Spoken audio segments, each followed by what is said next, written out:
Hello and welcome. Iraq's biggest oil refinery is the subject of intense struggle between the Iraqi military and rebel forces. The Sunni militant group ISIS says it's taken it, but the Iraqi Air Force is also reported to have launched airstrikes on the nearby town.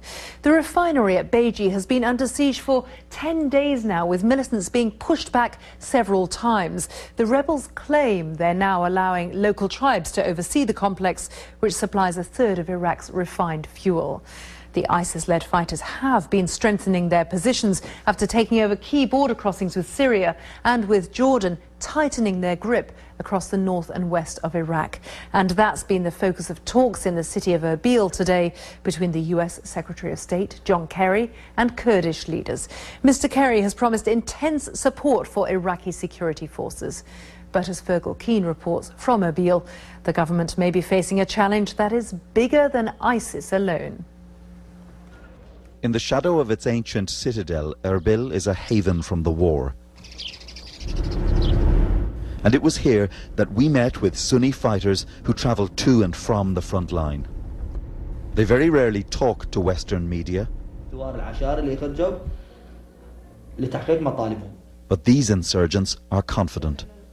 Baghdad will soon fall, they told me. It is a matter of time, less than 1 month. Now they're asking young Shia to fight against us. But we will be there very soon, and Baghdad will fall under the revolution. And they say that Prime Minister Maliki will be executed if he's captured. Sharia law says the killer must be killed. We will follow the law.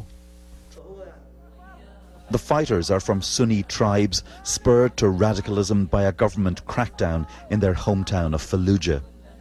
One reason they may have decided to talk to us is a growing resentment of ISIS and its foreign fighters, a feeling that the Sunni revolution has been taken over. I want to say to America and the world that this is not an ISIS revolution. This is a Sunni revolution. We ask the EU and America to support the Sunni people.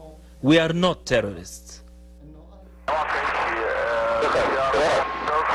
The Iraqi army is still striking at insurgents, but is demoralized and weak. Latest reports suggest the country's biggest oil refinery has fallen to the militants. Now America is pressing for a new Iraqi government more acceptable to Sunnis. Without an adequate, transformative decision by the leaders of Iraq, anything that the United States or others or allies or friends would choose to do to try to fight back is going to be limited, if not impossible. John Kerry was speaking here in Erbil, where Iraq's ethnic groups coexist peacefully under the Kurdish majority. It is a dream, but only that, of what a peaceful Iraq might look like. Iraq is a complex catastrophe, and the idea that there will be one outright winner who can control the whole country is a fallacy. What we've heard from the Sunni fighters suggests a growing resentment of their ISIS allies. So even if the insurgency does win, it could merely be the first phase in a much longer war. Fergal Keane, BBC News, Erbil, Northern Iraq.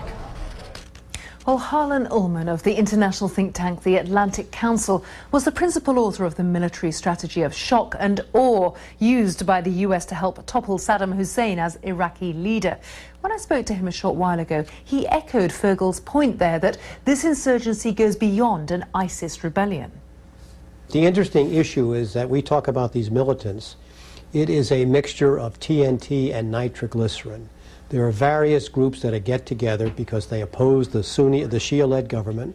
There are Baathists that come back from Saddam Hussein's regime. There are army people who were thrown out and resentment of the government is real.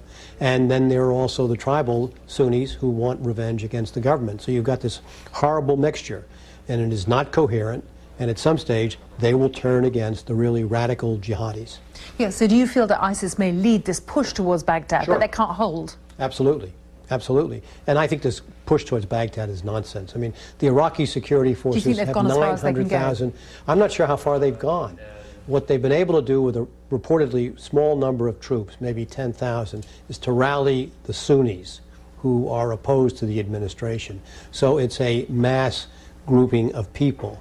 Lawrence, famous Lawrence of Arabia in 1920 said 2% who are committed can lead the 98%.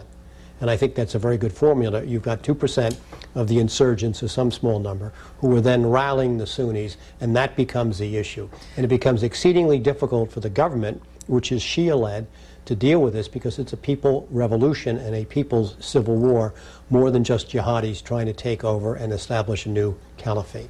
Harlan, you are talking about the importance of talking. You are, of course, very well known for formulating shock and awe, the sharp military strategy. Do you have any regrets about that U.S. emphasis on the military as opposed to I have said sustained before, reconciliation?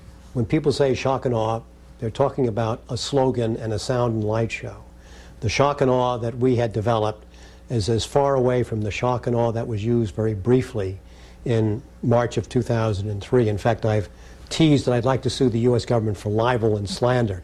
Shock and awe was entirely different. It was out to influence and affect and control will and perception, starting from the outcome. What did you want to achieve? We wanted to achieve a stable Iraq under the rule of law, a pluralistic state. That's where you start, not just defeating the Iraqi army. And we never used shock and awe. We used Desert Storm on steroids and then left, and we're stuck with that mess. Harlan Ullman speaking there.